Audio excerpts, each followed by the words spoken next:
আমি যে কোনো জায়গায় ঘুরতে গেলে তার সুন্দর সুন্দর মুহূর্তগুলো, আমার ছেলেদের বড় হওয়া, বেড়ে ওঠা, আর আমার ছেলেরা কেমন করে এনজয় করছে জায়গাটা, চেষ্টা করি তাদের মন পছন্দ জায়গায় যেতে, বা মন যতটুকু সাধ্য থাকে, সাধ্যর বাইরে কোনো মা বাবারই উচিত না তার সন্তানকে নিয়ে বিলাসিতা করা। আর বিলাসিতা করার আপনার সন্তানের ফিউচারের জন্য খুবই ক্ষতিকর। আমিও চেষ্টা করি অল্পতে অল্প কোনো কিছুতেই যেন আমার সন্তান সন্তুষ্ট থাকে, ভালো থাকে, ভালো কিছু শিখতে পারে, আর আমার সন্তান ভালো মানুষ।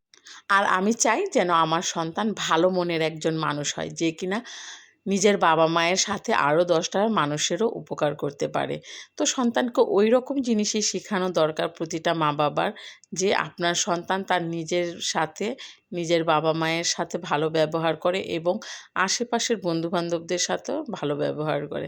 আর বাচ্চাদের টাকা পয়সা দিয়ে বিলাসিতা করার চাইতে, কারণ এই সকল বাচ্চারা একটু অন্যরকম মাইন্ডের হয়। আর আপনার বাচ্চাকে যদি অভাব জিনিসটা শেখান, দেখবেন ও অন্যরকম একটা মানুষ, ভালো মনের মানুষ হবে। যে সকল বাচ্চারা চাওয়ার আগে সব কিছু পেয়ে যায়, তারা কখনো কষ্ট কী জিনিস বুঝতে পারে না। আর যে সকল বাচ্চারা কষ্টের সাথে মানুষ হয়, তারা খুব ভালো মনের মানুষ হয় এবং পরিবার বা আশেপাশের মানুষদেরও অনেক উপকার করে। তো চেষ্টা করি ওই রকমভাবেই সন্তানদের মানুষ করতে। বাকিটা তো আল্লাহ জানেন। প্রতিটা মা বাবাই চায় তার সন্তানকে ভালো মানুষ করতে। কিন্তু আমরা তো সবাই একই রকম বা একই মন মানসিকতার সাথে সন্তানদের মানুষ করতে পারি না। আর ব্যস্ততাও থাকতে হয় কর্মজীবনে। জানি না কে কীরকম ব্যস্ত থাকে। কিন্তু আমি যত ব্যস্তই থাকি, নিজেদের সন্তানদের সপ্তাহে ১ দিন হলেও বাচ্চাদের সময় দেই।